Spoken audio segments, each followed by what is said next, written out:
Here we go. We're live. Hey, everybody. Join with Bunny Tooth again to continue reading Poverty of Philosophy. And yeah, that's it. Hello everyone. Yeah, so I'm gonna go run to the corner store real quick. I'll be right back. But you go ahead and do your thing. I won't be gone longer than like 10 minutes.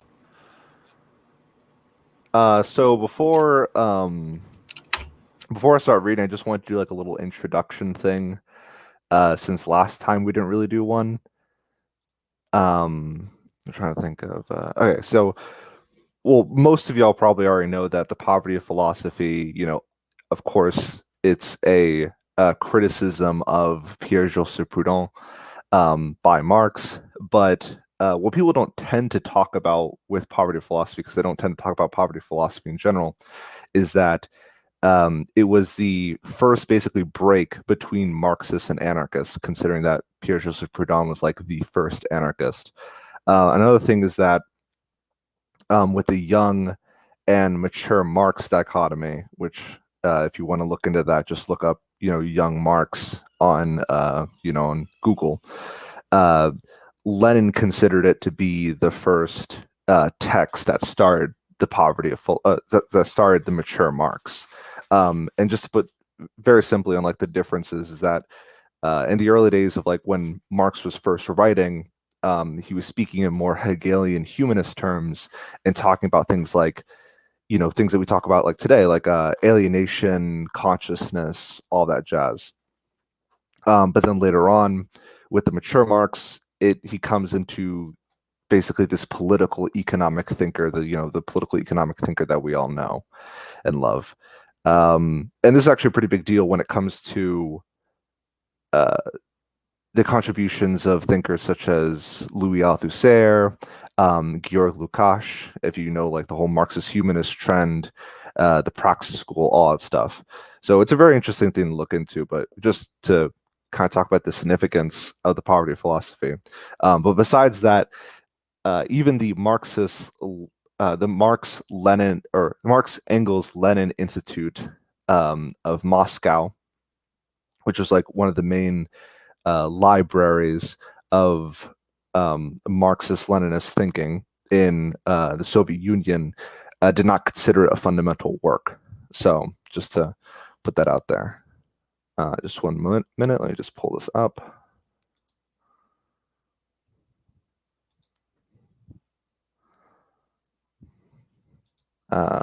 Give me 1 second. I just need to pull this thing up.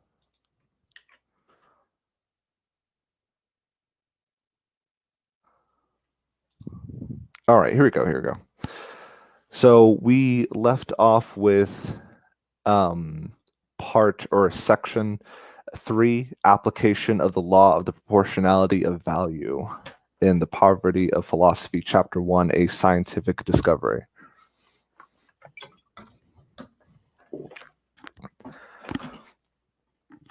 All right, starting off.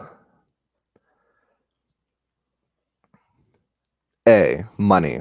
Quote, gold and silver were the first commodities to have their value constituted, end quote. Volume 1, page 80. Thus, gold and silver are the first applications of quote unquote value constituted by Mr. Proudhon. And as Mr. Proudhon constituted the value of products, determining it by the comparative amount of labor embodied in them. The only thing he had to do was to prove that variations in the value of gold and silver are always explained by variations in the labor time taken to produce them. Mr. Proudhon has no intention of doing so. He speaks of gold and silver not as commodities, but as money. His only logic, if logic it be, consists in juggling the capacity of gold and silver to be used as money for the benefit of all commodities, which have the property of being evaluated by labor time. Decidedly, there is no naivete than malice in this jugglerly, that's the right word, um, A useful product, once it has been evaluated by the labor time needed to produce it, is always acceptable in exchange. Witness, cries Mr. Proudhon, gold and silver, which exists in my desired conditions of exchangeability, quote unquote. Gold and silver then are value which has reached a state of constitution. Their incorporation, they are they are the incorporation of Mr. Proudhon's ideas. He could not have been happier in this choice of an example.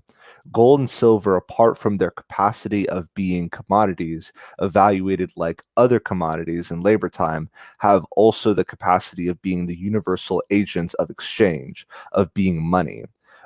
By now, considering gold and silver as an application of quote unquote value constituted by labor time, nothing is easier than to prove that all commodities whose value is constituted by labor time will always be exchangeable, will be money. A very simple question occurs to Mr. Proudhon. Why have gold and silver the privilege of typifying quote unquote constituted value?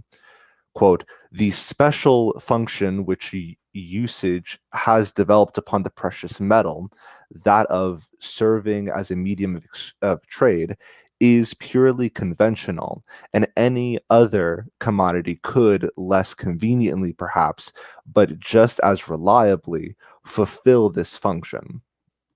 Economists recognize this and cite more than one example. What then is the reason for the universal preference for metals as money? And what is the explanation of the specialization of the function of money, which has no analogy in political economy?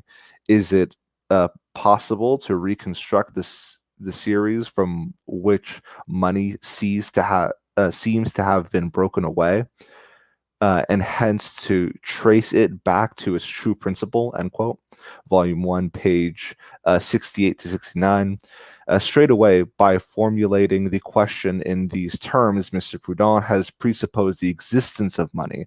The first question he should have asked himself was why, in exchange, as they are actually constituted, it has been necessary to individualize exchangeable value, so to speak, by the creation of a special agent of exchange. Money is not a thing, it is a social relation. Why is the money relation a production relation like any other economic relation, such as the division of labor, etc.? If Mr. Proudhon had properly taken account of this relation, he would not have seen in money an exception, an element detached from a series unknown or needing reconstruction. He would have realized, on the contrary, that this relation in it is a link, and as such, closely connected with a certain chain of other economic relations, that this relation corresponds to a definite mode of production, neither more nor less than does individual exchange. What does he do? He starts off by detaching money from the actual mode of production as a whole, and then makes it the first member of an imaginary series, of a series to be reconstructed. Once the necessity for a specific agency of exchange, that is, for money, has been recognized, all that remains to be explained is why this particular function has developed upon gold and silver rather than upon any commodity. This is a secondary question, which is explained not by the change of production relations, but by the specific qualities inherent in gold and silvers as substances. If all this has made economists for once, quote, go outside the domains of their own science to dabble in physics, mechanics, history, and so on, end quote, as Mr. Proudhon reproaches them with doing, they have merely done what they were compelled to do. The question was no longer within the domain of political economy. Quote, what no economist, says Mr. Proudhon, has either seen or understood is the economic reason which has determined in favor of the precious metals the favor they enjoy, end quote. This economic reason, which nobody with good ground indeed has seen or understood, Mr. Bourdon has seen, understood, and bequeathed to posterity. Quote, what nobody else has noticed is that, of all commodities, gold and silver were the first to have their value attain constitution. In the patriarchal period, gold and silver were still bartered and exchanged in ingots, but even then they showed a visible tendency to become dominant and receive a marketed degree of preference. Little by little, the sovereigns took possession of them and affixed their seal to them. And of this sovereign consecration was born money. That is the commodity par excellence, which, notwithstanding all the shocks of commerce, retains a definite proportional value and makes itself accepted for all payments. Continuing the quote, the distinguishing character of gold and silver is due, I repeat, to the fact that, thanks to their metallic properties, to the difficulties of their production, and above all, to the intervention of state authority, they early won stability and authenticity as commodities, end quote. To say that of all commodities, gold and silver were the first to have their value constituted is to say, after all, that has gone before. That gold and silver were the first to attain the status of money. This is Mr. Proudhon's great revelation. This is the truth that none had discovered before him. If by these words Mr. Proudhon means that all of the commodities, gold and silver, are the ones whose time of production was known the earliest, this would be yet another of the suspicions with which he is so ready to regale his readers. If we wish to harp on the patriarchal erudition, we would inform Mr. Proudhon that it was the time needed to produce objects of prime necessity, such as iron, etc., which was the first to be known. We shall spare him Adam Smith's classic bow. But after all that, how can Mr. Proudhon go on talking about the constitution of a value, since a value is never constituted by itself? It is constituted not by the time needed to produce it by itself, but in relation to the quota of each and every other product, which can be created in the same time. Thus, the constitution of the value of gold and silver presupposes an already completed constitution of a number of other products. It is then not the commodity that has attained in gold and silver the status of quote unquote constituted value.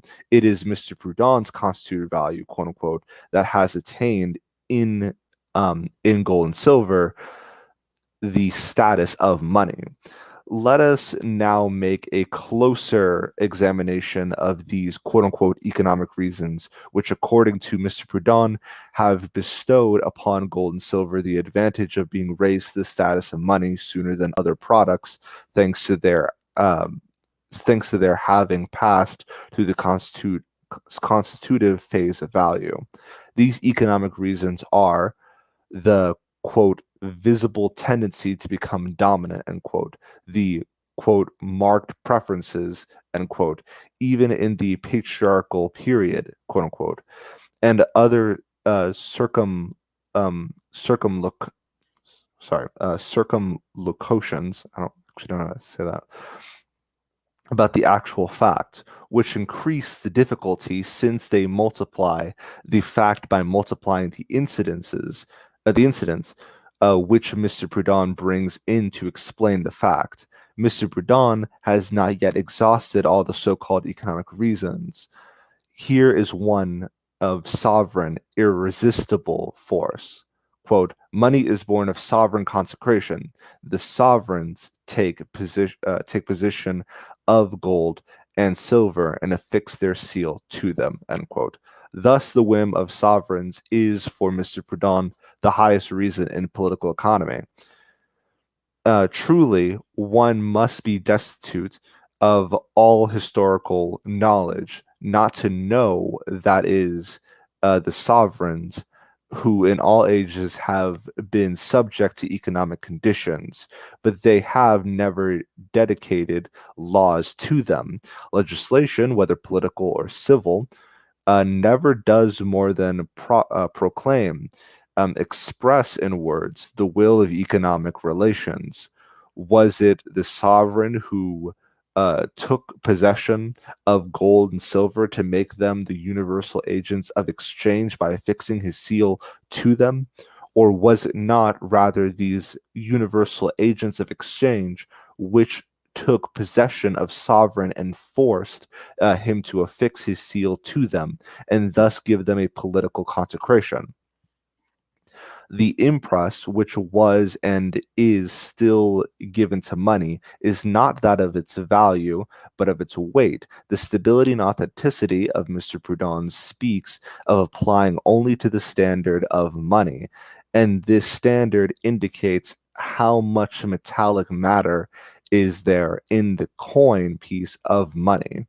Quote, the sole intrinsic value of a silver mark, end quote, says Voltaire, with his habitual good sense, quote, is a mark of silver,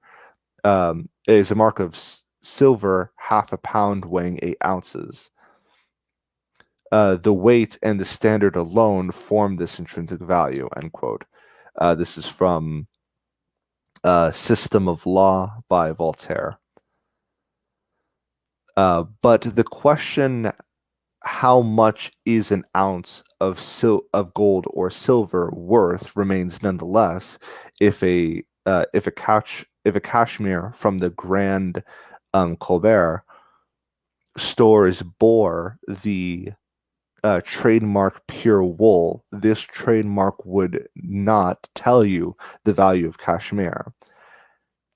There would still remain the question, how much is wool worth? Quote, Philip I, King of France, says Mr. Proudhon, mixes the Charlemagne's gold pound a third of alloy, imagining that having the monopoly of the manufacture of money, he could do what is done by every tradesman who has the monopoly of a product. What was actually this debasement of the currency from which Philip and his successor have been so much blamed? It was perfectly sound reasoning from the point of view of commercial practice, but very unsound economic science, viz. To suppose that as supply and demand regulate value, it is possible either by producing an artificial scarcity or by monopolizing manufacture to increase the estimation and consequently the value of things, and that this is true of gold and silver as of corn, wine, oil, or tobacco.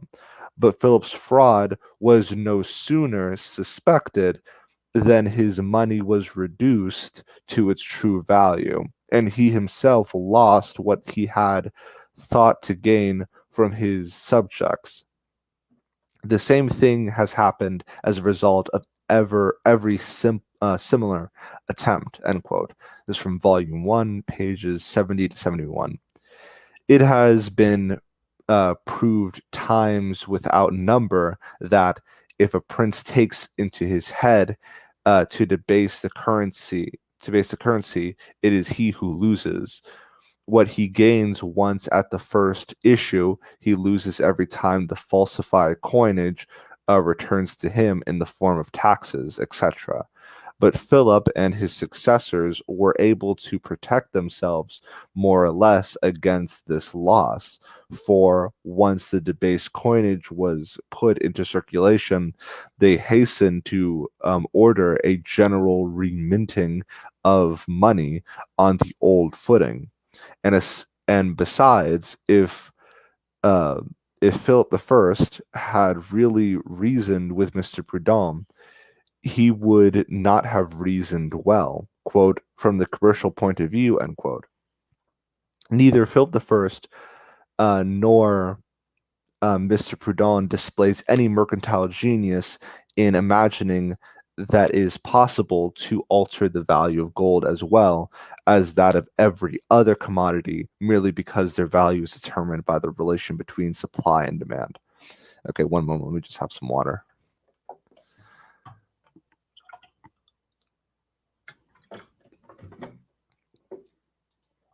My throat. All right. Okay, where were we? All right, here we go. Let me just scroll this a bit. Okay. If King Philip had decreed that 1/4 of corn was in future to be called 2/4 of wheat, he would have been a swindler. He would have deceived all the rentiers, all of the people who were entitled to receive 100 quarters of corn. He would have been the cause of all of these people receiving only 50 quarters of corn. He would have had to pay only 50. But in commerce, 100 such quarters would never have been worth more than 50. By changing the name, he would, by changing the name, we do not change the thing. The quantity of corn, whether supplied or demand, will be neither decreased nor increased by this mere change of name. Thus, the relation between supply and demand being just the same in spite of this change of name, the price of corn will undergo no real change. When we speak of the supply and demand of things, we do not speak of the supply and demand of the names of things. Philip I was not a maker of gold and silver, as Mr. Proudhon's cashmere. As Mr. Proudhon says. He was a maker of names for coins. Pass off your French cashmeres as Asiatic cashmeres, and you may deceive a buyer or two, but once the fraud becomes known, your so-called Asiatic cashmeres will drop the price of French cashmeres. When he put a false label on gold and silver, King Philip could deceive only so long as the fraud was not known. Like any other shopkeeper, he deceives his customers by a false description of his wares, which could not last for long. He was bound sooner or later to suffer the rigor of commercial laws. Is this what Mr. Proudhon wanted to prove? No. According to him, it is from the sovereign and not from commerce that money gets its value. And what has he really proved? That commerce is more sovereign than the sovereign. Let the sovereign decree that 1 mark shall in future be 2 marks. Commerce will keep on saying that these 2 marks are worth no more than 1 mark was formerly. But for all of that, the question of value determined by the quantity of labor has not been advanced a step. It still remains to be decided whether the value of these 2 marks, which have become what 1 mark was once, is determined by the cost of production or by the law of supply and demand. Mr. Proudhon continues, quote, "It should even be borne in mind that if, instead of debasing the currency, it had been the king's power to double its bulk, the exchange value of gold and silver would immediately have dropped by half, always from reasons of proportion and equilibrium," end quote. Volume 1, page 71. If this opinion, which Mr. Proudhon shares with the economists, is valid, it argues in favor of the latter's doctrine of supply and demand, and in no way in favor of Mr. Proudhon's proportionality. For whatever the quantity of labor embodied in the doubled bulk of gold and silver, its value would have dropped by half. The demand having remained the same and supply having doubled, or can it be by any chance that the quote unquote law of proportionality would have become confused this time with the so much disdained law of supply and demand? This proportion of Mr. Proudhon's is indeed so elastic, is capable of so many variations, combinations, and permutations that it might well coincide for once with the relation between supply and demand. To make, quote, every commodity acceptable in exchange, if not in practice, then at least by right, end quote, on the basis of the role of gold and silver, is then to misunderstand this role. Gold and silver are acceptable by law only because they are acceptable in practice, and they are acceptable in practice because the present organization of production needs a universal medium of exchange. Law is only the official recognition of fact. We have seen that the example of money as an application of value, which has attained constitution, was chosen by Mr. Proudhon only to smuggle through his whole doctrine of exchangeability. That is to say, to prove that every commodity assessed by its cost of production must attain the status of money.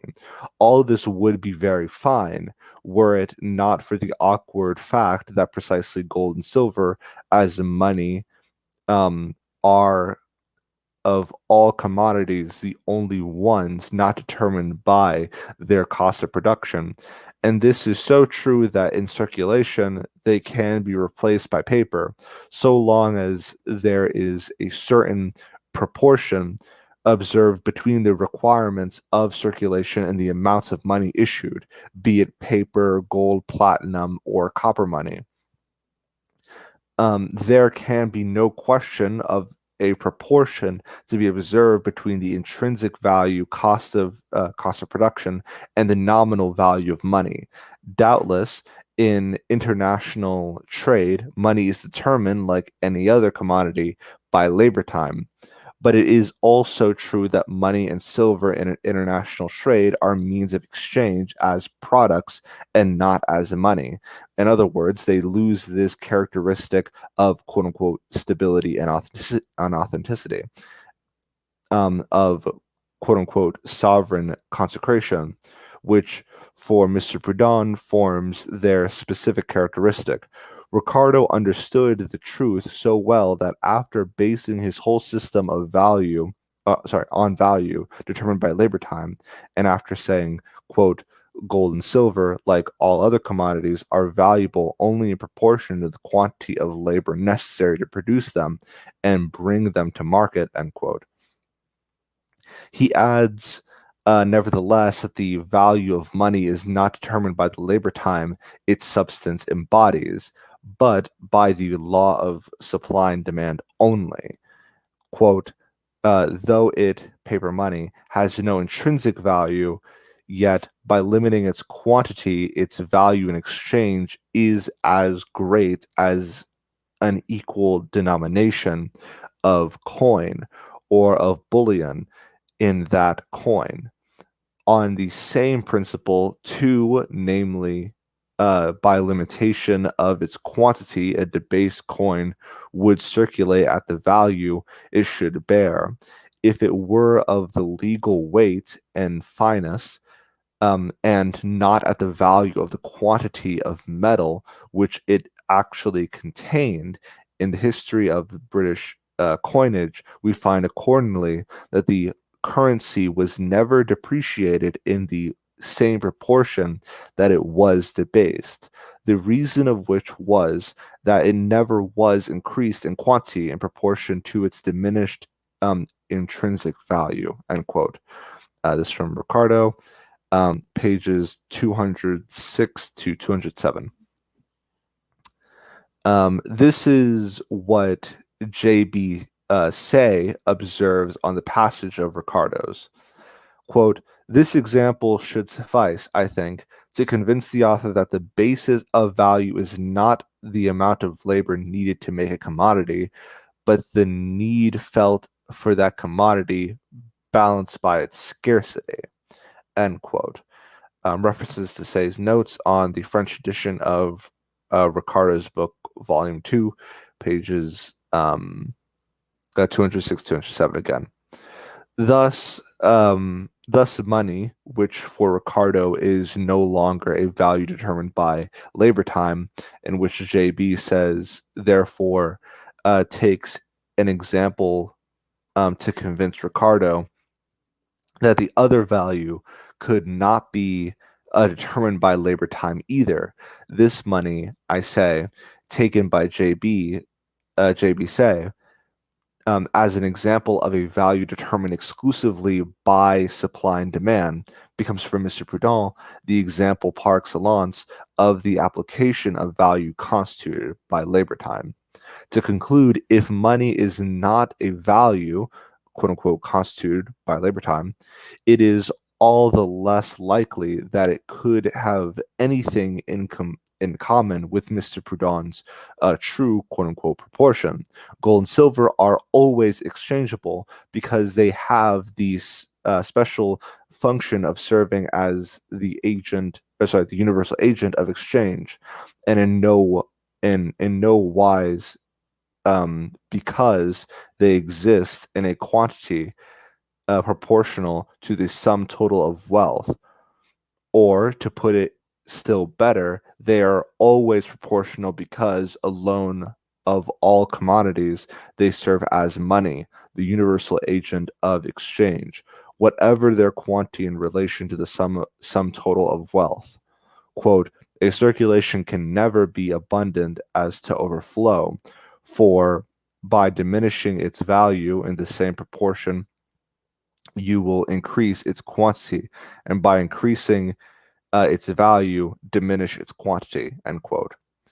From Ricardo, Volume 2, page 205. Quote, what an imbroglio this political economy is, cries Mr. Proudhon, Volume 1, page 72. Quote,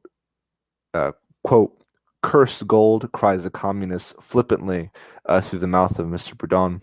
You might as well, quote, cursed wheat, cursed vines, cursed sheep, for just like gold and silver, every commercial value must attain its strict exact determination, end quote, Volume 1, page 73. The idea of making sheep and vines attain the status of money is not new. In France, it belongs to the age of Louis XIV. At that period, money having begun to establish its omnipotence, the depreciation of all commodities was being complained of, and the time when, quote, every commercial value, end quote, might attain its strictly exact determination, the status of money was being eagerly invoked. Even in the writings of Boisguilbert, I think that's how you pronounce it, one of the oldest French economists we find, quote, money then, by the arrival of innumerable competitors in the form of commodities themselves, reestablished in their true values, will be thrust back again within its natural limits, end quote.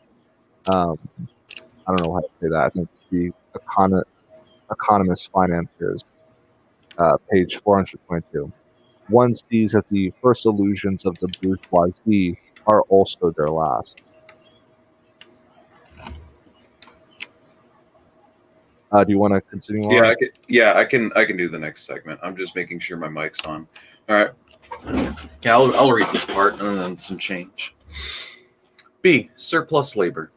Quote, in works on political economy, we read the absurd hypothesis, if the price of everything were doubled, as if the price of everything were not in proportion to things, and one could double a proportion, a relation, a law. Unquote. Proudhon, Volume 1, page 81.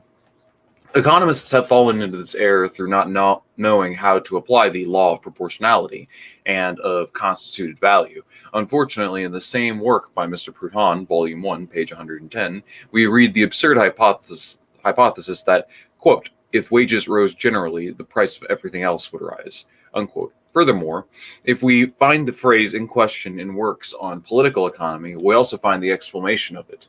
Quote, when one speaks of all the prices of commodities going down, one always excludes some one commodity going up or down. The excluded commodity is, in general, money or labor, unquote.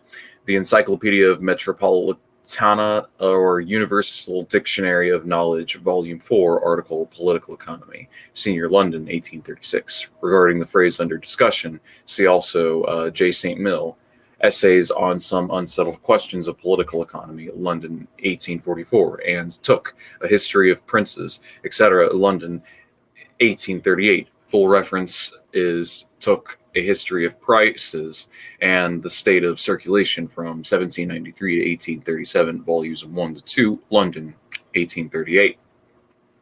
Let us pass now to the second application of constituted value and of other proportions, whose only defect is their lack of proportion, and let us see whether Mr. Proudhon is happier here than in the modernization of sheep. Quote, an axiom generally admitted by economists is that all labor must leave a surplus. In my opinion, the proposition is universally and absolutely true. It is corollary with the laws of proportion, which may be regarded as a summary of the whole of economic science.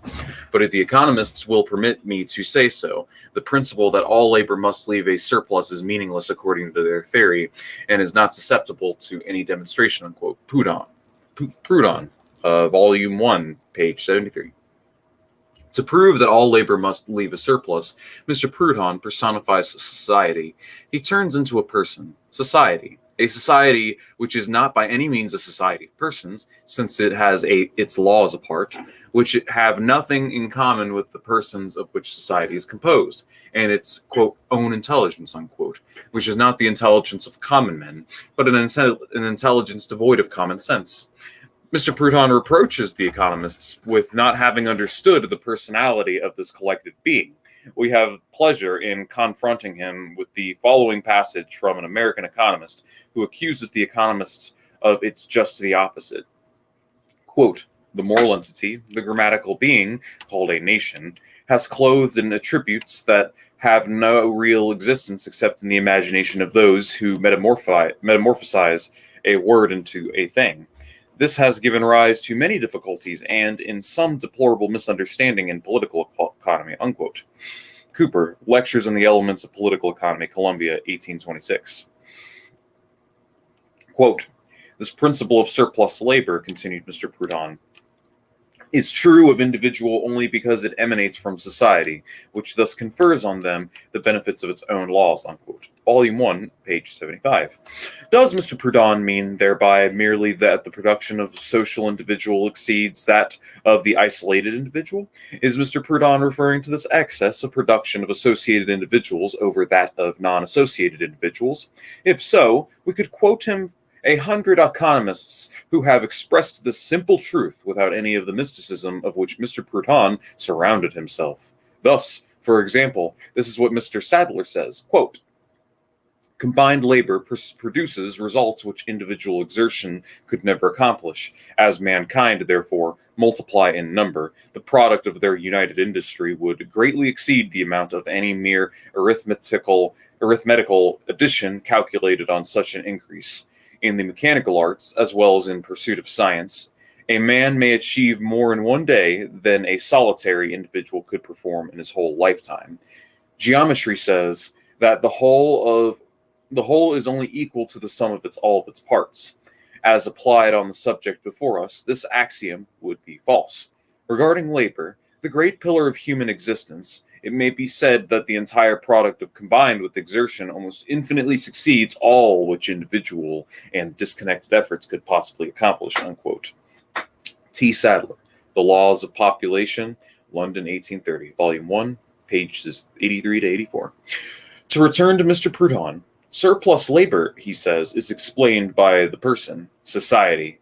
The life of this person is guided by laws, the opposite of which is governed the activities of man as an individual. He desires to prove this by facts. Quote, the discovery of an economic process can never provide the inventor with profit equal to that of he procures for society. It has been remarked that railway enterprises are much less a source of wealth for the contractor than for the state. The average cost of transporting commodities by road is 18 centimeters per ton per kilometer. From the collection of the goods for their delivery, it has been calculated that the rate of an ordinary railway enterprise would not obtain 10% net profit, a result approximately equal to that of a road transport enterprise. But let us suppose that the speed of the rail transport compared with that of the road transport as of 4 is to 1. Since in society, time is value itself, the railway would, prices being equal, presence at an advantage of 400% over road transport. Yet this enormous advantage, very real for society, is far from being realized in the same proportion for the carrier, who, while bestowing upon society an extra value of 400%, does not for his own parts draw 10%.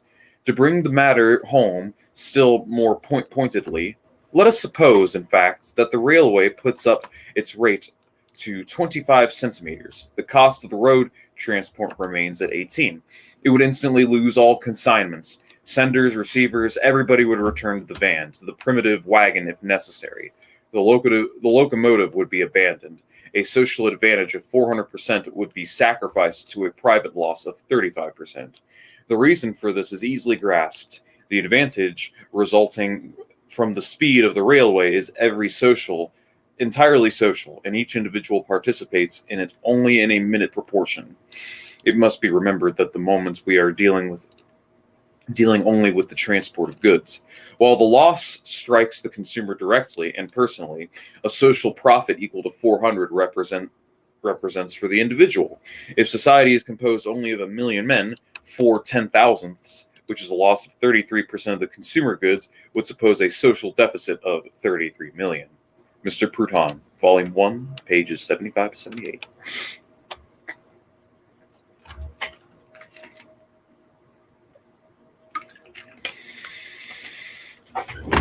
Now we may even overlook the fact that Mr. Proudhon expresses a quadrupled speed as 400% of the original speed, but he should bring into relation the percentage of speed and the percentage of profit and establish a proportion between two relations, which, although measured separately by percentages, are nevertheless incommensurate with each other. Is to establish a proportion between the percentage of without reference to denominations. Percentages are always percentages. 10% and 400% are commensurable. They are each other as 10 is to 400. Therefore, concedes Mr. Proudhon, a profit of 10% is worth 40 times less than a quadrupled speed. To save appearances, he says that for society, time is money. This error arises from his recollecting vaguely that there is a connection between labor value and labor time. As he hastens to identify labor time with a transport time, that is, he identifies a few firemen, drivers, and others whose labor time is actually transport time with the whole of society. Thus, at one blow, speed has become capital, and in this case, he is fully right in saying a profit of 400% will be sacrificed to a loss of 35%. After establishing this strange proposition as a mathematician, he gives us the explanation of it as an economist. Quote, a social profit equal to 400 represents for the individual in a society of only 1 million men, 4 10,000s. Agreed, but we are dealing not with 400, but with 400%, and a profit of 400% represents the individual 400%, neither more nor less. Whether it be the capital, the dividends will always be in a ratio of 400%. What does Mr. Proudhon do? He takes percentage for capital, and, as if we were afraid of his confusion not being manifest enough, pointed enough, he continues. Quote, a loss of 33% for the consumer would suppose a social deficit of 33 million. A loss of 33% for the consumer remains a loss of 33% for a million consumers. Then how can Mr. Proudhon say pertinently that the social deficit in the case of 33% loss amounts to 33 million when he knows nothing of the social capital nor even the capital of a single one of the persons concerned? Thus, it was not enough for Mr. Proudhon to have confused capital with percentage. He surpasses himself by identifying the capital sunk in an enterprise with the number of interested parties. Quote, to bring the matter home still more pointedly, let us suppose in fact, given capital, a social profit of 400% divided among a million participants, each of them interested to the extent of 1 franc, would give 4 francs per head and not 0.0004, as Mr. Proudhon alleges. Likewise, a loss of 33% for each of the participants represents a social deficit of 330,000 francs and not 33 million. 10 to 33 is equal to a million to 330,000. Mr. Proudhon, preoccupied with this theory of the person, society, forgets to divide by 100, which entails a loss of 330,000 francs, but 4 francs profit per head makes 4 million francs profit for society. There remains for society a net profit of 3,670,000 francs. This accurate calculation proves precisely the contrary of what Mr. Proudhon wanted to prove, namely that profits and losses of society are not in an inverse ratio to the profits and losses of individuals. Having rectified these simple errors of pure calculation, let us take a look at the consequences of which we arrive at if we admitted this relation between speed and capital in case of railways, as Mr. Proudhon gives it, minus the mistakes in calculation. Let us suppose that a transport 4 times as rapid costs 4 times as much. This transport would not yet yield the profit than cartage, which is 4 times slower and costs a quarter the amount. Thus, if cartage takes 18 centimeters, rail transport could take 72 centimeters. This would be, according to the rigor of mathematics, the consequence of Mr. Proudhon's suppositions, always minus his mistakes in calculation. But here he is all of the sudden telling us that if, instead of 72 meters, rail transport takes only 25, it would instantly lose all consignments. Decidedly, we should have to go back to the van, to the primitive wagon even, only if we have any advice to give Mr. Proudhon. It is not to forget that his program of the Progressive Association is divided by 100. But alas, it is scarcely to be hoped that our advice will be listened to. For Mr. Proudhon is so delighted with his Progressive Association as that he cries most emphatically, quote, I have already shown in Chapter 2 by the solution of the anonymity of value that the advantage of every useful discovery is incomparably less for the inventor. Wherever he may do than for society, I have carried the demonstration in regard to this point in the rigor of mathematics, unquote. Let us return to the fiction of a person, society. A fiction which has no other aim other than proving this simple truth. A new invention which enables a given amount of labor to produce a greater number of commodities, lower the marketable value of the product. Society then makes a profit, not by obtaining more exchange values, but by obtaining more commodities for the same value. As for the inventor, competition makes his profit all successively to the general levels of profits. Has Mr. Proudhon proved his proposition as he wanted to? No. This does not prevent him from reproaching the economists with failure to prove it. To prove to him, on the contrary, that they have proved it, we shall cite only Ricardo and Lauderdale. Ricardo, the head of the school which determines value by labor time, and Lauderdale, one of the most uncompromising defenders of the determination of value by supply and demand. Both have expounded the same proposition. Quote, by constantly increasing the facility of production, we constantly diminish the value of some of the commodities before produced, though by the same means we do not only add to the national riches, but also to the power of future production. As soon as the aid of machinery, or by the knowledge of natural philosophy, you oblige natural agents to do the work which before done by man, the exchangeable value of such work falls accordingly. If 10 men turn a corn mill, and to be discovered that by the assistance of wind, or of water, the labor of these 10 men may be spared, the flour, which is the produce partly of the work performed by the mill would immediately fall in value. In proportion to the quantity of labor saved, the society would be rich by the commodities which the labor of 10 men could produce, the funds destined for their maintenance being in no degree impaired. Unquote. Ricardo, Volume 2, page 59. Lauderdale, in his turn, says, quote, in every instance where capital is employed as to produce a profit, and it uniformly arises, either from supplanting a portion of labor, which could otherwise be performed by the hand of man, or from its performing of a proportion of labor, which is beyond the reach of a personal exertion of man to accomplish.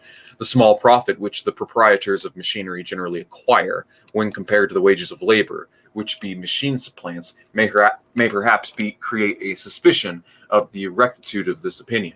Some fire engines, for instance, draw more water from the coal pit in one day than could be conveyed on the shoulder of 300 men, even assigned by the machinery of buckets, and a fire engine undoubtedly performs its labor at a much smaller expense than the amount of wages of those whom labor thus supplants. Thus, in truth, the case of all machinery. All machines must execute the labor that was antecedently performed at a cheaper rate than it could be done by the hand of man.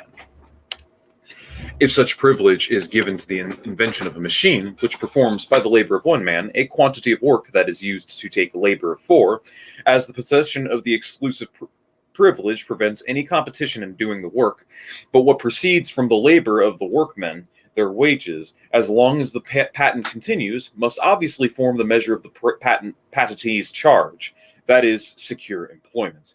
He only has to charge a little less than the wages of labor which the machine supplants, but then the patent expires. Other machines of the same nature are brought into competition, and then his charge must be regulated on the same principle as every other, according to the abundance of machines.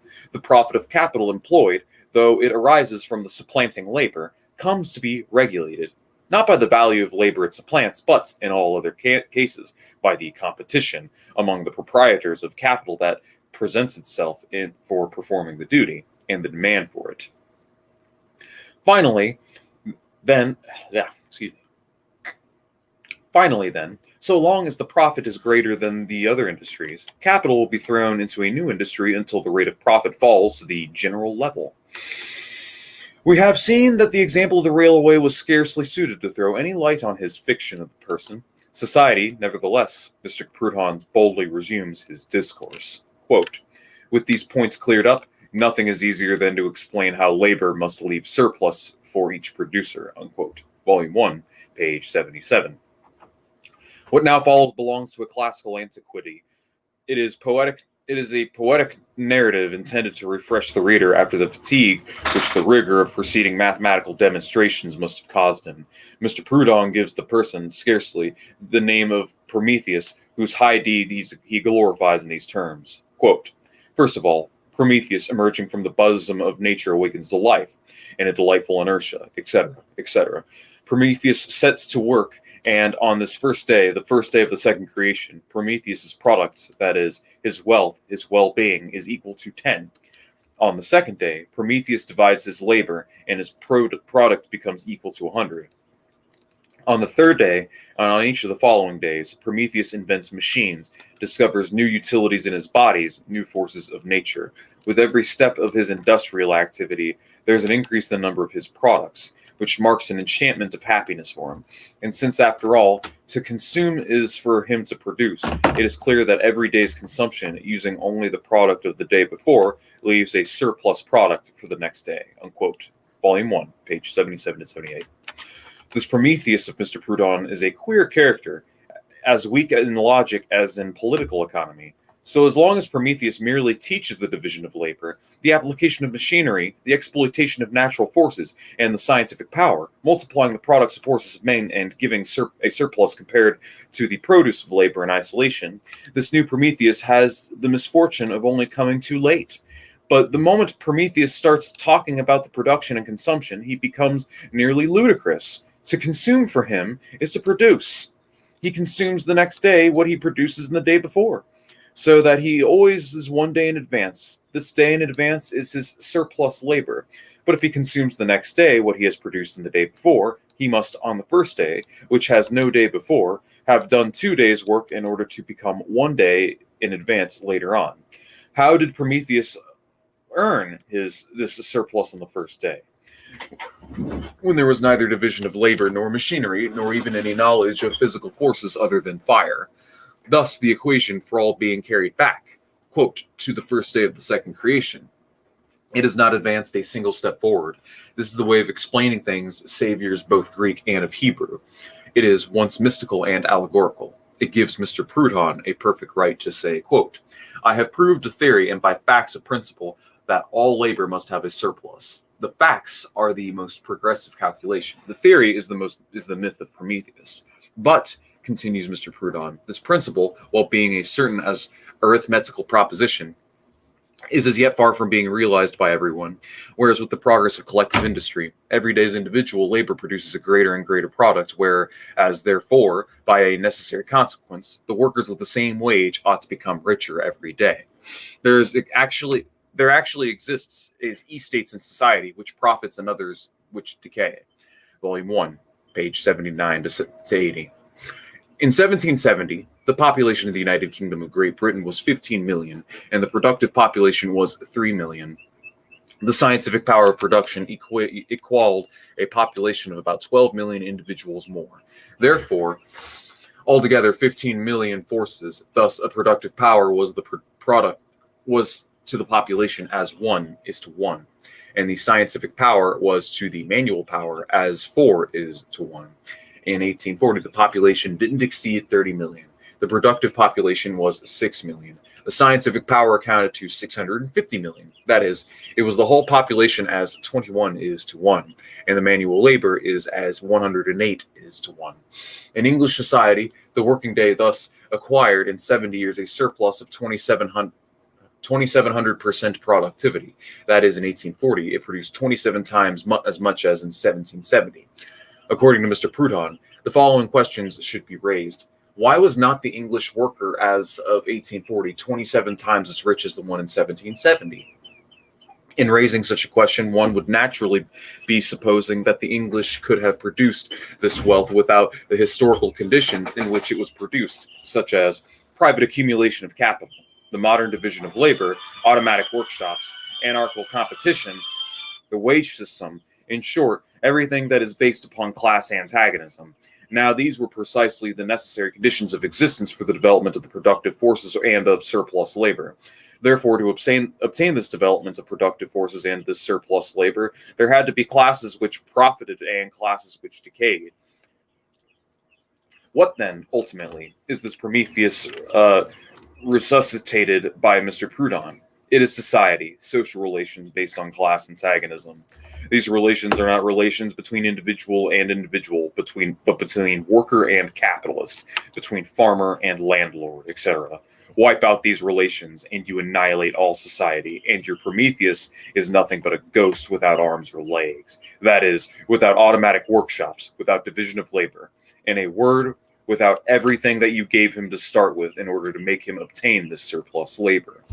If then, in theory, it is sufficed to interpret, as Mr. Proudhon does, the formula of surplus labor in an egalitarian sense, without taking into account the actual conditions of production, it should suffice, in practice, to share out equally among the workers of all wealth at present required, without changing in any way the present conditions of production. Such a distribution would certainly not assure a high degree of comfort to the individual participants.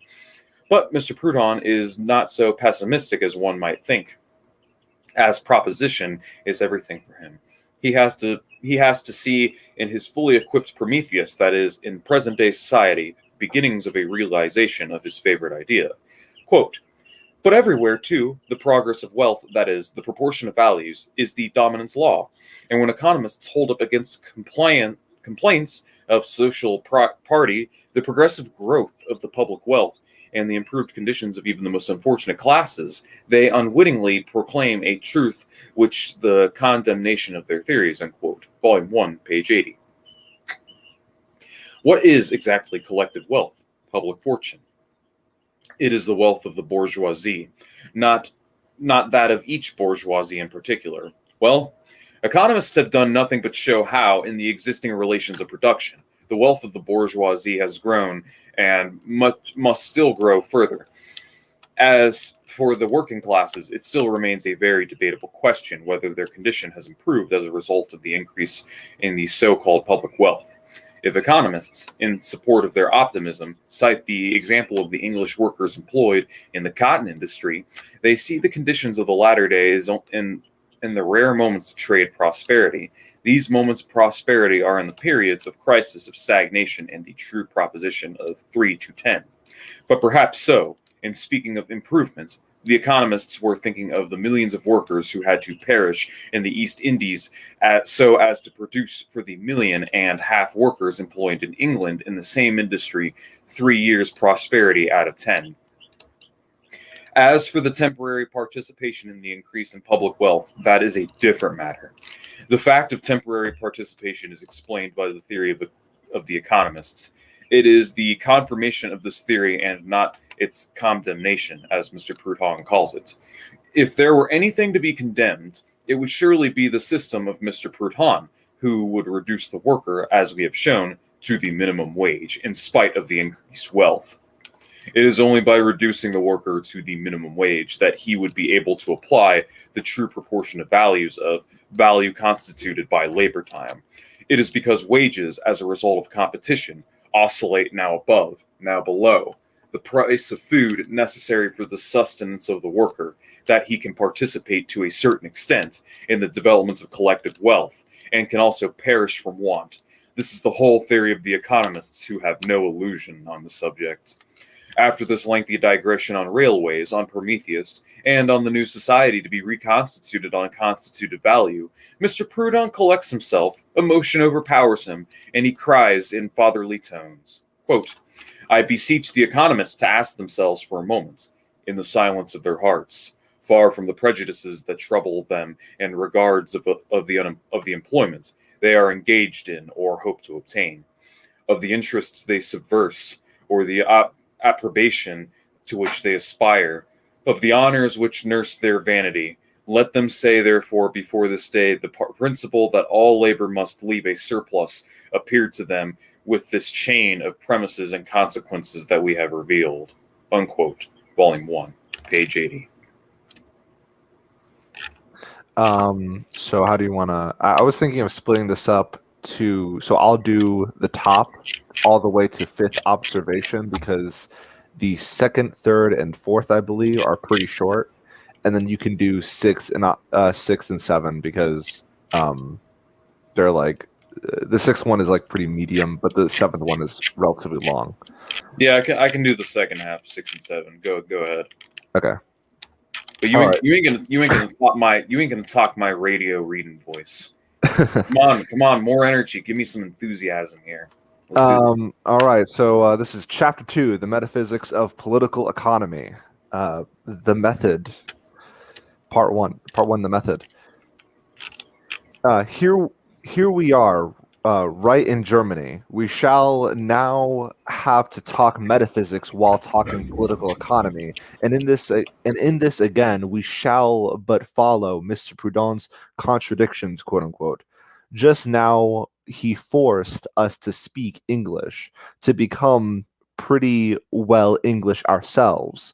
Now the scene is changing. Mr. Proudhon is transporting us to our dear fatherland and is forcing us, whether we like it or not, to become German again. If the Englishman transforms men into hats, the German transforms hats into ideas. The Englishman is Ricardo, rich banker and distinguished economist. The German is Hegel, simple professor at the University of Berlin. Louis the 15th, the last absolute monarch and representative of the decadence of French royalty, had attached to his person a physician who was himself France's first economist. This doctor, this economist, represented the imminent and certain triumph of the French bourgeoisie. Dr. Quesnay made a science out of political economy. He summarized it in his famous Tabulo Economique. Besides the 1,001 commentaries on this table which have appeared, we possess one by the doctor himself. It is the quote analysis of the economic table, end quote, followed by 7 important observations, and quote unquote. Mr. Bourdon is another Dr. Quasnay. He is the Quasnay of the metaphysics of political economy. And now, metaphysics, indeed all philosophy, can be summed up, according to Hegel, in method. We must therefore try to elucidate the method of Mr. Proudhon, which is at least as foggy as the economic table. It is for this reason that we are making 7 more or less important observations. If Dr. Proudhon is not pleased with our presentation, or with our observations, well, then he will have to become an Abbe Badiou and give the quote explanation of the economico metaphysical method, end quote, himself. First observation, quote, we are not giving a history according to the order in time, but according to the sequence of ideas. Economic phases or categories are in their manifestation sometimes contemporary, sometimes inverted. Economic theories have nonetheless their logical sequence and their serial relation in the understanding. It is this order that we flatter ourselves to have discovered, end quote. Proudhon, Volume 1, page 146. Mr. Proudhon most certainly wanted to frighten the French by flinging quasi-Hegelian phrases at them. So we have to deal with 2 men, firstly with Mr. Proudhon and then with Hegel. How does Mr. Proudhon distinguish himself from other economists? And what part does Hegel play in Mr. Proudhon's political economy? Economists express the relations of bourgeois production, the division of labor, credit, money, etc., as fixed, immutable, eternal categories. Mr. Proudhon who has these ready-made categories before him, wants to explain to us the act of formation, the genesis of these categories, principles, laws, ideas, thoughts. Economists explain how production takes place in the above-mentioned relations. But what they do not explain is how these relations themselves are produced. That is, the historical movement which gave them birth. Mr. Proudhon taking these relations for principles, categories, abstract thoughts, has merely put into order these thoughts, which are to be found alphabetically arranged at the end of every treatise on political economy. The economist's material is the active, energetic life of man. Mr. Proudhon's material is the dogmas of the economists. But the moment we cease to pursue the historical movement of production relations, of which the categories are but the theoretical expression, the moment we want to see in these categories no more than ideas, spontaneous thoughts, independent of real relations, we are forced to attribute the origin of these thoughts to the movement of their pure reason. How does pure, eternal, impersonal reason give rise to these thoughts? How does it proceed in order to produce them? If we had Mr. Proudhon's intrepidity in the matter of Hegelianism, we should say it is distinguished in itself from itself. What does this mean? Impersonal reason, having outside itself neither a base on which it can pose itself, nor an object to which it can oppose itself, nor a subject which it can compose itself, is forced to turn head over heels in opposing itself, and composing itself. Gosh, there's a lot of opposing. Position, opposition, composition. Or, to speak Greek, we have thesis, antithesis, and synthesis. For those who do not know the Hegelian language, we shall give the ritual formula: affirmation, negation, and negation of the negation. That is what language means. It is certainly not Hebrew, with due apologies to Mr. Proudhon, but is the language of this pure reason, separate from the individual, instead of the ordinary individual with his ordinary manner of speaking and thinking. We have nothing but this ordinary manner, purely and simply, without the individual. It is surprising that everything in the final abstraction, for we have here an abstraction and not an analysis, presents itself as a logical category. Is it surprising that if you let drop drop little by a little all that constitutes the individuality of a house, leaving at first of all the materials of which is composed, then the form that distinguishes it, you end up with nothing but a body. That if you leave out of account the limits of this body, you soon have nothing but a space. That is, finally, you leave out of the account of dimensions of this space. There is absolutely nothing left but pure quantity, the logical category. If we abstract thus from every subject all the alleged accidents, animate or inanimate, men or things, we are right in saying that in the final abstraction, the only substance left is the logical category. Thus, the metaphysicians who, in making these abstractions, think they are making analyses, and who, the more they detach themselves from things, imagine themselves to be getting all the nearer to the point of penetrating to their core, these metaphysicians, in turn, are right in saying that things here below are embroideries of which the logical categories constitute the canvas. This is what this is what distinguishes the philosopher from the Christian. The Christian, in spite of logic, has only one incarnation of the logos. The philosopher has never finished with incarnations. If all that exists, all that lives on land and underwater, can be reduced by abstraction to a logical category, if the whole real world can be drowned thus in a world of abstractions and the world of logical categories, who need be astonished at it? All that exists, all that lives on land and underwater, exists and lives only by some kind of movement. Thus, the movement of history produces social relations. Industrial movement gives us industrial products, etc. Just as by means of abstraction we have transformed everything into a logical category, so one has only to make an abstraction of every characteristic distinctive of different movements to attain movement in its abstract condition. Purely formal movement, the purely logical formula of movement.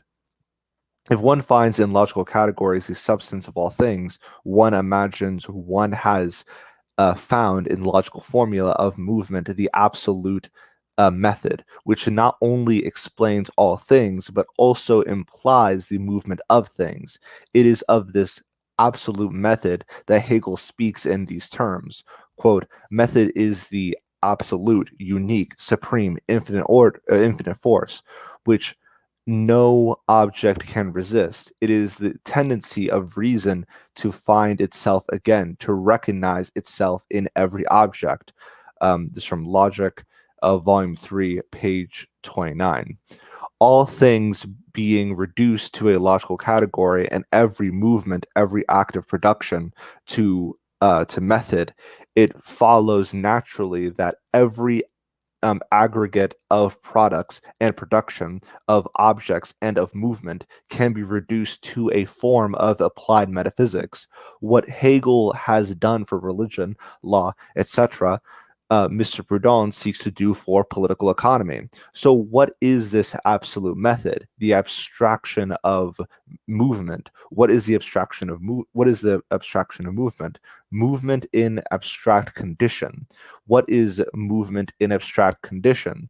The purely logical formula of movement, or the movement of pure reason. Wherein does the movement of pure reason consist?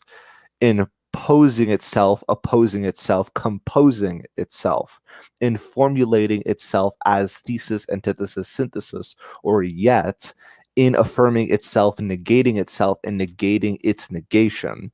How does reason manage to affirm itself, to pose itself in a definite category? That is the business of reason itself and of its apologists. But once it has managed to pose itself as a thesis, this thought, opposed to itself, splits up into two contradictory thoughts, the positive and the negative, the yes and no. The struggle between these two antagonistic elements comprised in the antithesis constitutes the dialectical movement. The yes becoming the no, becoming no, the no becoming yes, the yes becoming both yes and no, the no becoming both no and yes. The contraries balance, neutralize, paralyze each other. The fusion of these two contradictory thoughts constitute a new thought, which is the synthesis of them. This thought splits up once again into two contradictory thoughts, which in turn fuse into a new synthesis. Of this travail is born a group of thoughts. This group of thoughts follows the same dialectic movement as the simple category and has a contradictory group as antithesis. Of these two groups of thought is born a new group of thoughts, which is the antithesis of them. Just as from the dialectic movement of the simple categories is born the group, so from the dialectic movement of the group is born the series, and from the dialectic movement of the series is born the entire system. Apply this method to the category of political economy, and you have the logic and metaphysics of political economy. Or, in other words, you have the economic categories that everybody knows, translated into a little known language, which makes them look as if they had never blossomed forth in an intellect of pure reason.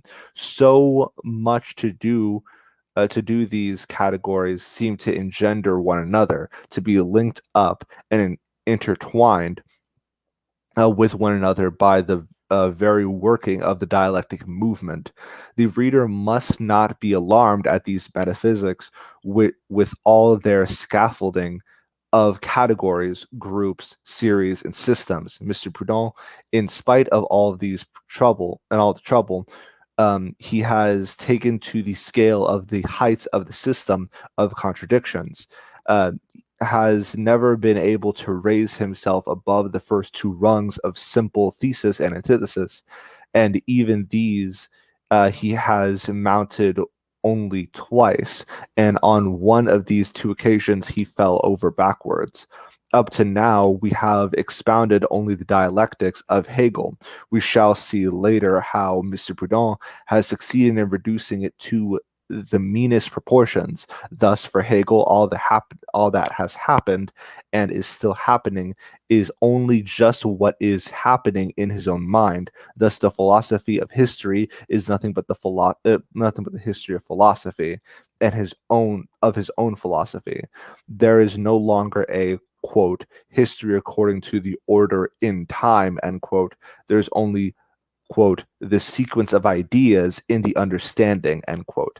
He thinks he is constructing the world by the movement of thought, whereas he is merely constructing systematically and classifying by the absolute method of thought, which are in the minds of all. Let me drink some water real quick.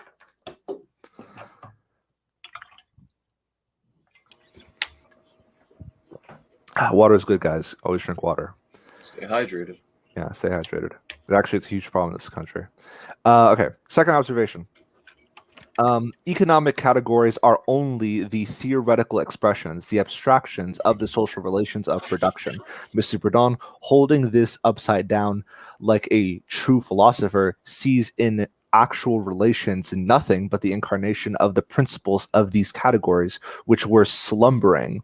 So Mr. Proudhon, the philosopher, tells us in the bosom of the quote unquote impersonal reason of humanity. Mr. Proudhon, the economist, understands very well that men make clothes, linen, or silk materials in definite relations of production. But what he has not understood is that these definite social relations are just as much produced by men as linen, flax, etc. Social relations are closely bound up with productive forces, and in acquiring new productive forces, men change their mode of production, and in changing their mode of production, in changing the way of earning their living, they change all their social relations. The handmill gives you society with the feudal lord, the steam mill society with the industrial capitalist. The same men who establish their social relations in conformity with the material productivity produce also principles, ideas, and categories in conformity with the social relations. Thus, the ideas, these categories are as little eternal as the relations they express. They are historical and transitory products. There is a continual movement of growth in productive forces, of destruction in social relations, of formation and ideas. The only immutable thing is the abstraction of movement. Mors immortalis. Marx, this is a note. Marx quotes these words from the following passage of Lucretius's poem On the Nature of Things, Book 3, line 869. Mortalem, I think it's, yeah, mortalem vitam mors cum immortalis ademit, end quote, which means when mortal life has been taken away by immortal death. Okay. Third observation. The production relations of every society form a whole. Mr. Proudhon considers economic relations as so many social phases engendering one another, resulting one from the other, like the antithesis from the thesis, and realizing in their logical sequence the impersonal reason of humanity. The only drawback is to this method is that when he comes to examine a single one of these phases, Mr. Proudhon cannot explain it without having a recourse to all the other relations of society, which relations, however, he has not yet made his dialectic movement engender. When, after that, Mr. Proudhon, by means of pure reason, proceeds to give birth to these other phases, he treats them as if they were newborn babes. He forgets that they are of the same age as the first. Thus, to arrive at the constitution of value, which for him is the basis of all economic evolution, he could not do without division of labor, competition, etc. Yet in the series, in the understanding of Mr. Proudhon, in the logical sequence, these relations did not yet exist. In constructing the edifice of an ideological system by means of the categories of political economy, the limbs of the social system are dislocated. The different limbs of society are converted into so many separate societies following one upon the other. How, indeed, could the single logical formula of movement, of sequence, of time explain the structure of society in which all relations coexist simultaneously and support one another? Fourth observation. Let us see now to the modifications Mr. Proudhon subjects Hegel's dialectic when he applies it to political economy. For him, Mr. Proudhon, every economic category has two sides, one good, the other bad.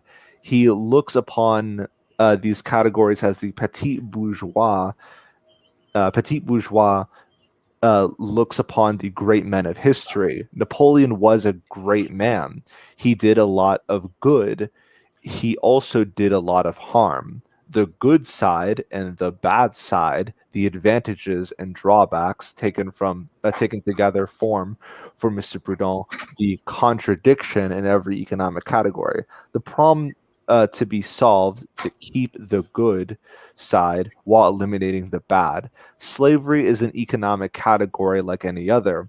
Thus, it also has its two sides. Let us leave alone the bad side and talk about the good side of slavery. Needless to say, we are dealing only with direct slavery, the Negro slavery in Suriname, in Brazil, in the southern states of North America. Direct slavery is just as much the pivot of bourgeois industry as machinery, credits, etc. Without slavery, you have no cotton. Without cotton, you have no modern industry. It is slavery that gave the colonies their value. It is the colonies that created world trade. And it is world trade that is the precondition of large-scale industry. Thus, slavery is an economic category of great importance. Without slavery, North America, the most progressive of countries, would be transformed into a patriarchal country. Wipe North America off the map of the world, and you will have anarchy, the complete decay of modern commerce and civilization. Cause slavery to disappear, and you will have wiped America off the map of the nation. Footnote 1. This was perfectly correct for the year 1847, which is when this was written. At that time, the world trade of the United States was limited mainly to import of immigrants and industrial products and export of cotton and tobacco, i.e., of the products of Southern slave labor. The northern states produced mainly corn and meat for the slave states.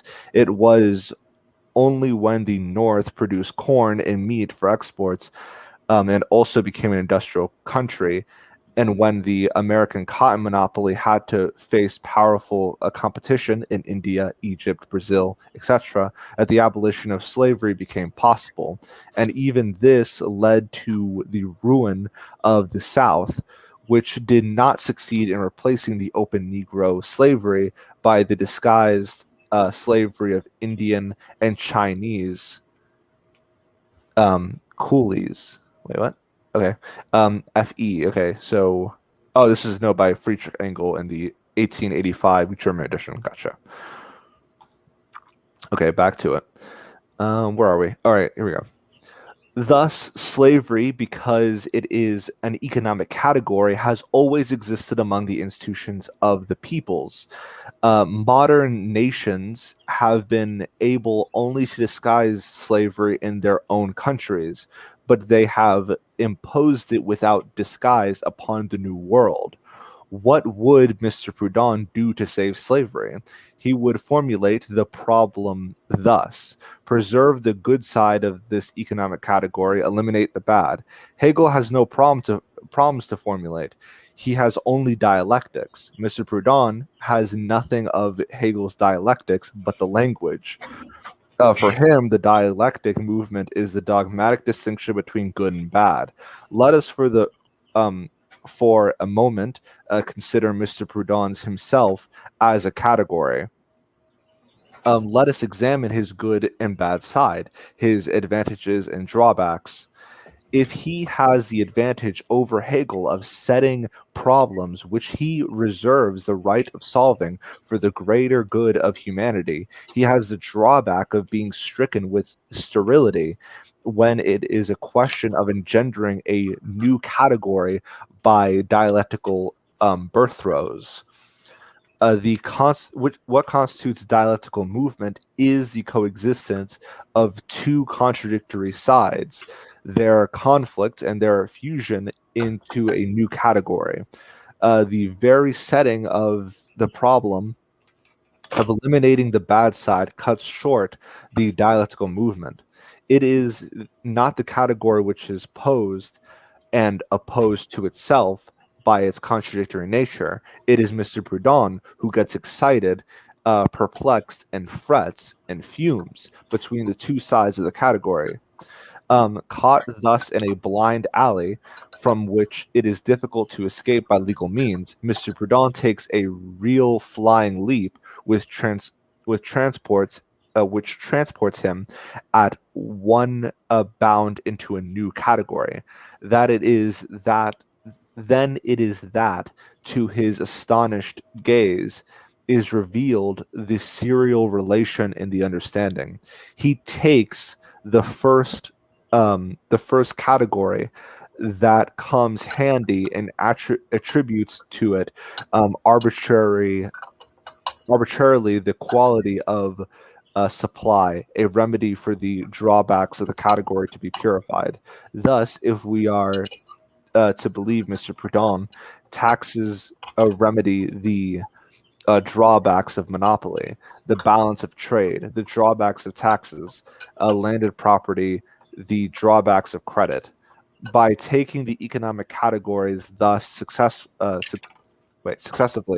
one by one, and making one the antidote of the other, Mr. Proudhon manages to make with this mixture of contradictions and antidotes to contradictions, two volumes of contradictions, which he rightly entitles the system of economic contradictions. Let me just take a quick swig. I'll finish this. All right. Fifth observation. Quote, in the absolute reason, all of these ideas are equally simple and general. In fact, we attain knowledge only by a sort of scaffolding of our ideas. But truth in itself is independent of these dialectical symbols and freed from the combination of our minds, end quote. Proudhon, Volume 2, page 97. Here all of a sudden, by a kind of switchover, which we now know the secret, the metaphysics of political economy, has become an illusion. Never has Mr. Proudhon spoken more truly. Indeed, from the movement, the process of the dialectic movement is reduced to the simple process of opposing good to bad, and of administering one category as an antidote to another. The categories are deprived of all spontaneity. The idea, quote unquote, ceases to function. There is no life left in it. It is no longer posed or decomposed into categories. The sequence of categories has become a sort of scaffolding. Dialectics has ceased to be the movement of absolute reason. There is no longer any dialectics, but only, at the most, absolute pure morality. When Mr. Proudhon spoke of the serial relation in understanding of the logical sequence of categories, he declared positively that he did not want to give history according to the order in time. That is, in Mr. Proudhon's view, the historical sequence in which the categories have manifested themselves. Thus, for him, everything happened in the pure ether of reason. Everything was to be derived from this ether by means of dialectics. Now that he has to put this dialectics into practice. His reason is in default. Mr. Proudhon's dialectics runs counter to Hegel's dialectics, and now we have Mr. Proudhon reduced to saying that the order in which he gives the economic categories is no longer the order in which they engender one another. Economic evolutions are no longer the evolutions of reason itself. What then does Mr. Proudhon give us? Real history, which is, according to Mr. Proudhon's understanding, the sequence in which the categories have manifested themselves in order of time. No, history as it takes place in the idea itself, still less. That is neither the profane history of categories nor their sacred history. What history does he give us then? The history of his own contradictions. Let us see how they go and how they drag Mr. Proudhon in their train. Before entering upon this examination, which gives rise to the sixth important observation, we have yet another less important observation to make. Let us admit with Mr. Proudhon that real history according to the order in time, is the historical sequence in which ideas, categories, and principles have manifested themselves. Each principle has had its own century in which to manifest itself. The principle of authority, for example, had the 11th century, just as the principle of individualism had the 18th century. In logical sequence, it was the century that belonged to the principle and and not the principle which belonged to the century. When consequently, in order to save save principles as much as to save history, we ask ourselves why a particular principle was manifested in the 11th century or in the 18th century rather than in any other. We are necessarily forced to examine minutely what men were like in the 11th century, what they were like in the 18th, what were their respective needs, their productive forces, their mode of production, the raw materials of their production. In short, what were the relations between man and man, which resulted from all of these conditions of existence. To get to the bottom of these questions, what is this but to draw up the real profane history of men in every century, and to present these men as both the authors and actors of their own drama. But the moment you present men as the actors and authors of their own history, you arrive by detour at the real starting point, because you have abandoned those eternal principles of which you spoke at the outset. Mr. Proudhon has not even gone far enough along the crossroad which an ideologist takes to reach the main road of history. Sixth observation. Let us take the crossroad with Mr. Proudhon. We shall concede that the economic relations viewed as immutable laws, eternal principles, ideal categories existed before active and energetic men did. We shall concede further that these laws, principles, and categories had, since the beginning of time, slumbered in the impersonal reason of humanity. We have already seen that with all these changes in motionless eternities, there is no history left. There is at most history in the idea, that is, history reflected in the dialectic movement of pure reason. Mr. Proudhon, by saying that in the dialectic movement ideas are no longer differentiated, has done away with both the shadow of movement and the movement of shadows, by means of which one could still have created at least semblance of history. Instead of that, he imputes to history by his own impotence. He lays the blame on everything, even the French language.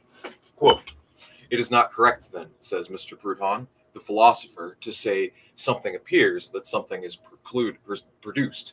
In civilization, as in the universe, everything has existed, has acted from eternity. This applies to the whole of social economy, unquote. Volume 2, page 102. So great is the productive force of the contradictions which function in which Mr. Proudhon functioned, that that in trying to explain history, he is forced to deny it. In trying to explain the successive appearance of social relations, he denies that anything can appear. In trying to explain production, with all its phases, he questions anything can be produced. Thus, for Mr. Proudhon, there is no longer any history, no longer any sequence of ideas, and yet his books still exist. And it is precisely that book which is, to his own expression, quote, history according to the sequence of ideas, unquote. How shall we find a formula for Mr. Proudhon is a man of formulas to help him clear all these contradictions in one leap. To this end, he has invented a new reason, which is neither the pure and virgin absolute reason, nor the common reason of men living and acting in different periods, but a reason quite different, the reason of the person, society, of the subject, humanity, which under the pen of Mr. Proudhon figures at times as also as social genius, general reason, or finally as human reason. This reason, tacked out under so many names, betrays itself nevertheless at every moment as the individual reason of Mr. Proudhon, with its good and its bad side, its antidotes and its problems. Human reason does not create truth. Hidden in the depths of absolute eternal reason, it can only unveil it. But such truths as it has unveiled up to now are incomplete, insufficient, and consequentially contradictory. Hence the economic categories being themselves truths discovered, revealed by human reason, by social genius, are equally incomplete and contain within themselves the germ of contradictions. Before Mr. Proudhon, social genius only saw the antagonistic elements and not the synthetic formula, both hidden simultaneously in absolute reason. Economic relations, which merely realize on earth these insufficient truths, these incomplete ideas, are consequentially contradictory in themselves and present two sides, the good and the bad. To find complete truth, the idea in all of its fullness, the synthetic formula that is to annihilate the contradiction, this is the problem of social genius. This, again, is why, in Mr. Proudhon's illusion, the same social genius has been harried from one category to another without ever being able, despite its battery of categories, to snatch from God or from absolute reason a synthetic formula. Quote, at first, society, social genius, states a primary fact, puts forward a hypothesis, a veritable anatomy, whose antagonistic results develop in social economy in the same way as its consequences could have been deduced in the mind. So that industrial movement, following in all things the deduction of ideas, splits up into two currents, one of the useful effects, the other subversive results, to bring harmony into the constitution of the two-sided principle, and to solve this antinomy, society gives rise to a second, which will soon be followed by a third, and progress of social genius will take place in this manner, until, having exhausted all its contradictions, I suppose, but it is not proved that there is a limit to human contradictions, and return in one leap to all its former positions with a single formula solves all its problems, unquote. Volume 1, page 133. Just as the antithesis was before turned into an antidote, so now the thesis becomes a hypothesis. This change in terms coming from Mr. Proudhon has no longer anything surprising for us. Human reason, which is anything but pure, having only incomplete vision, encounters at every step new problems to be solved. Every new thesis which it discovers an absolute reason, and which is the negation of the first thesis, becomes for it a synthesis, which it accepts rather naively as the solution of the problems in question. It is thus that this reason frets and fumes in ever-renewing contradictions until, coming to the end of the contradiction, it perceives that all theses and syntheses are merely contradictory hypotheses. In its perplexity, human reason, social genius, returns in one leap in all its former positions and in a single formula solve all its problems. This unique formula, by the way, constitutes Mr. Proudhon's true discovery, its constituted value. Hypotheses are made only in view of certain aim. The aim that social genius, speaking through the mouth of Proudhon, sets itself in the first place, was to eliminate the bad in every economic category in order to have nothing left but the good. For it, the good, the supreme well-being, the real practical aim, is equality. And why did social genius aim at equality rather than inequality, fraternity, Catholicism, or any other principle? Because humanity has successfully realized so many separate hypotheses only in view of a superior hypothesis, which precisely is equality. In other words, because equality is Mr. Proudhon's ideal, he imagined the division of labor, credit, the workshop, all economic relations were invented merely for the benefit of equality, and yet they always end up turning against it, since history and the fiction of Mr. Proudhon contradicts each other at every step. The latter concludes that there is a contradiction. If there is a contradiction, it exists only between his fixed idea and real movement. Henceforth, the good side of an economic relation is that which it affirms equality, the bad side which negates it and affirms inequality. Every new category is a hypothesis of social genius to eliminate the inequality engendered by the preceding hypothesis. In short, equality is the primordial intention, the mystical tendency, the providential aim that the social genius had constantly before its eyes as it whirls in the circle of economic contradictions. Thus, providence is the locomotive which makes the whole of Mr. Proudhon's economic baggage move better than his pure and volatilized reason. He has devoted as providence a whole chapter which follows one on taxes. Providence, providential aim. This is the great word used today to try and explain the movement of history. In fact, this word explains nothing. It is at most a rhetorical form, one of the various ways of paraphrasing facts. It is the fact that in Scotland, landed property acquired by a new value by the development of English industry. This industry opened news outlets for wool in order to produce wool on a large scale. Arable land had to be transformed into pasturing. To effect this transformation, the estates had to be concentrated. To concentrate the estates, small holdings had to be abolished. Thousands of tenants had to be driven from their native soil, and a few shepherds in charge of millions of sheep to be installed in their place. Thus, by successive transformations, landed property in Scotland has resulted in the driving out of men by sheep. Now say that the providential aim of the institution of landed property in Scotland was to have men driven out by sheep, and you will have made providential history. Of course, the tendency towards equality belongs to our century. To say now that all their former centuries with entirely different needs, means of production, etc., worked providentially for the realization of equality is, firstly, to substitute the means and the men of our century for men of the means of the earlier centuries, and to misunderstand the historical movement by which the successive generations transformed the results acquired by the generations that preceded them. Economists know very well that the very thing that was for the first one a finished product was for the other but the raw material for a new production.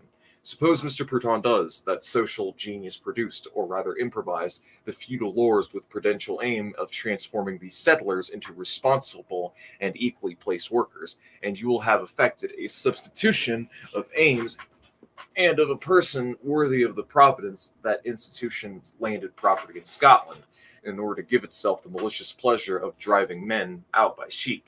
But since Mr. Proudhon takes such a tender interest in providence, we referred him to the Histoire de l'économie politique of Mr. de Villeneuve Bargemont. I don't know if I pronounced that right, but anyways, who likewise goes into pursuit of providential aim. This aim, however, is not equality, but Catholicism. Seventh and last observation. Economists have singular method of procedure. There are only two kinds of institutions for them, artificial and natural. The institutions of feudalism are artificial institutions. Those of the bourgeoisie are natural institutions. In this, they resemble the theologians, who likewise establish two kinds of religion. Every religion which is not theirs is an invention of man, while their own religion is an emanation of God. When the economists say that present-day relations, the relations of bourgeois production, are natural, they imply that these are the relations which wealth is created and productive forces develop in conformity with the laws of nature. These relations, therefore, are themselves natural laws independent of their influence on time. They are eternal laws which must always govern society. Thus, there has been history, but there is no longer any. There has been real history since the institution of feudalism, And in these institutions of feudalism, we find quite different relations of production from those of bourgeois society, which the economists try to pass off as natural and eternal. Feudalism also had its proletariat, serfdom, which contained all of the germs of the bourgeoisie. Feudal production has had two antagonistic elements which are likewise designs by the name of the good side and the bad side of feudalism, irrespective of the fact that it is always the bad side that in the end triumphs over the good side. It is the bad side that produces the movement which makes history, by providing struggle. If, during the epoch of the domination of feudalism, the economists, enthusiastic over knightly virtues, the beautiful harmony between rights and duties, the patriarchal life of the towns, the prosperous conditions of the domestic industry in the countryside, the developments of industry organized into corporations, guilds, and fraternities, in short, everything that constitutes the good side of feudalism, had set themselves the problem of eliminating everything that casts a shadow on the picture: serfdom, privileges, anarchy. But what would have happened? All the elements which called forth the struggle would have been destroyed, and the developments of the bourgeoisie nipped in the bud. One would have set oneself the absurd problem of eliminating history. After the triumph of the bourgeoisie, there was no longer any question of the good or the bad side of feudalism. The bourgeoisie took possession of the productive forces it had developed under feudalism. All the old economic forms, the corresponding civil relations, the political state, which was the official expression of the old civil society, were smashed. Thus, feudal production, to be judged properly, must be considered as a mode of production founded on antagonism. It must be shown how wealth was produced within this antagonism, how the productive forces were developed at the same time as class antagonism, how one of the classes, the bad side, the drawback of society, went on growing into the material conditions for its emancipation had attained full maturity. It is not this as good as saying that the mode of production, the relations in which productive forces are developed, are anything but the eternal laws, but they have corresponded to a definite developments of men and their productive forces, and that the change in men's productive forces necessarily brings about a change in their relations to production. As the main thing is not to be deprived of the fruits of civilization, of the acquired productive forces, the traditional forms in which they were produced must be smashed. The bourgeoisie begins with a proletariat, which itself is a relic of the proletariat of feudal times. In the course of its historical developments, the bourgeoisie necessarily developed its antagonistic character, which at first is more or less disguised, existing only in a latent state. As the bourgeoisie develops, there develops in its bosom a new proletariat, a modern proletariat. There develops a struggle between the proletariat class and the bourgeoisie class, a struggle which, before being felt, perceived, appreciated, understood, avowed, and proclaimed aloud by both sides, expresses itself, to start with, merely in partial and momentary conflicts, in subversive acts. On the other hand, if all the members of the modern bourgeoisie have the same interests inasmuch as they form a class as against another class, they have opposite antagonistic interests inasmuch as they stand face to face with one another. This opposition of interests results from the economic conditions of the bourgeois life. From day to day, it thus becomes clear that the production relations in which the bourgeoisie moves have not a simple, uniform character, but a dual character. That in the self-same relations in which wealth is produced, poverty is also produced. In the self-same relations in which there's development in the productive forces, there is also a force producing repression, that these relations produce bourgeois wealth, i.e., the wealth of the bourgeois class, only by continually annihilating the wealth of individual members of this class and by producing an ever-growing proletariat. The more the antagonistic character becomes to light, the more the economists, the scientific representatives of bourgeois production, find themselves in conflict with their own theory, and different schools arise. We have fatalist economists who, in their theory, are as indifferent to what they call the drawbacks of bourgeois production as the bourgeois themselves are in practice to the suffering of the proletarians who help them to acquire wealth. In the fatalist school, there are classics and romantics. The classics, like Smith and Ricardo, represent a bourgeoisie which, while still struggling with the relics of feudal society, work only to purge economic relations of feudal taints, to increase the productive forces, and to give new upsurge to industry and commerce. The proletariat that takes part in this struggle and is absorbed in the feverish labor experiences only passing, accidental sufferings, and in itself regards them as such. Economists like Smith and Ricardo, who are historians of this epoch, have no other mission than that of showing how wealth is acquired in bourgeois production relations, of formulating these relations into categories, into laws, and showing how superior these laws, these categories, are to the production of wealth and laws and categories of feudal society. Poverty is in their eyes merely the pang which accompanies every childbirth, in nature as an industry. The Romantics belong in our own age, which the bourgeoisie is in direct opposition to the proletariat, in which poverty is engendered in as great abundance of wealth. The economists now pose a Blaise fatalists, who, from their elevated position, cast a proudly disdainful glance at the human machines who manufacture wealth. They copy all the developments given by their predecessors, and the indifference in which the latter was merely naivete becomes in their coquetry.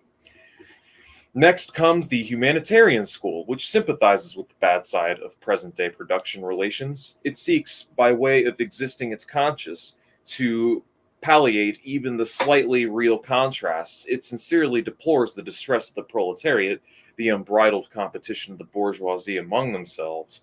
It counsels the workers to be sober, to work hard, and to have few children. It advises the bourgeoisie to put reason into production. The whole theory of the school rests on the interminable distinctions between theory and practice, between principles and results, between ideas and applications, between form and content, between essence and reality, between right and fact, and between the good side and the bad side. The philanthropic school of the Humanitarian School carried to perfection, it denies the necessity of antagonism. It wants to turn all men into bourgeoisie. It wants to realize theory insofar as it is distinguished from practice and contains no antagonism. It goes without saying that, in theory, it is easy to make an abstraction of the contradictions that are met with every moment in actual reality. This theory would therefore become idealized reality. The philanthropists, then, want to retain the categories which express bourgeois relations, without the antagonism which constitutes them and is inseparable from them. They think they are seriously fighting bourgeois practice, as they are more bourgeois than the others.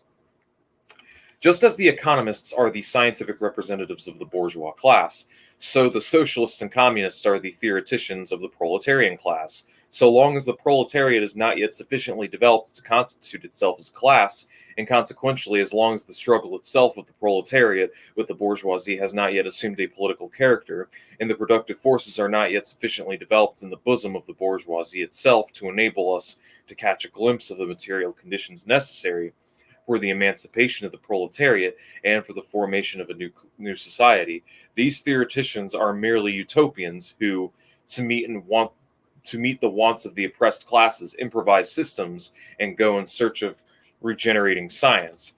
But in the measure that history moves forward, and with the struggle of the proletariat assumes clearer outlines, they no longer need to seek science in their minds. They have only to take note of what is happening before their eyes to become its mouthpiece. So long as they look for science and merely make systems, so long as they are at the beginning of the struggle, they seek in poverty nothing but poverty, without seeing it in the revolutionary, subversive side, which will overthrow the old society. From this moment, science, which is a product of the historical movements, has associated itself consciously with it, has ceased to be doctrinaire, and has become revolutionary. Let us return to Mr. Proudhon. Every economic relation has a good and bad side. It is one point in which Mr. Proudhon does not give himself the lie. He sees the good side expounded by the economists. The bad side he sees denounced by the socialists. He borrows from the economists the necessity of eternal relations. He borrows from the socialists the illusion of seeing in poverty nothing but poverty.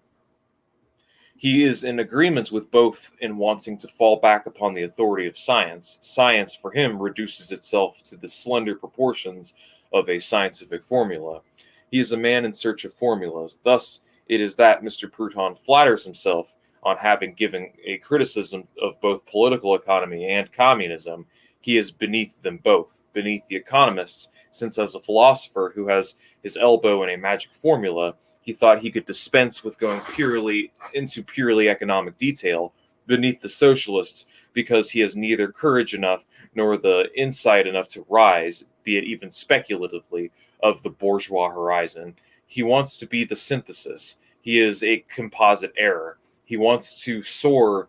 He wants to soar as the man of science above bourgeois and proletarians. He is merely the petty bourgeois, continually tossed back and forth between capital and labor, political economy and communism.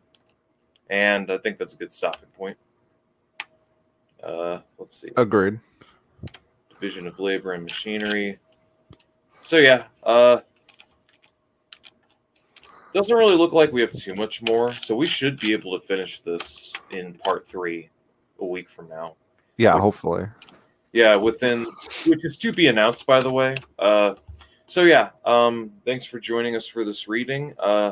If you guys would like to meet us in the Discord to discuss this further in detail, you are more than welcome to. I will post a link to the Discord in the general chat for all who are interested. Control C, and here we go.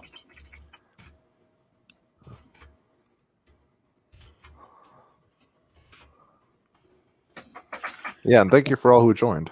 Yeah, thank you for all who joined. This has been a fun 2 hours, but I can't stick around for much longer. I gotta mow my lawn, and I've got a few chores I need to take care of. But yeah, I'll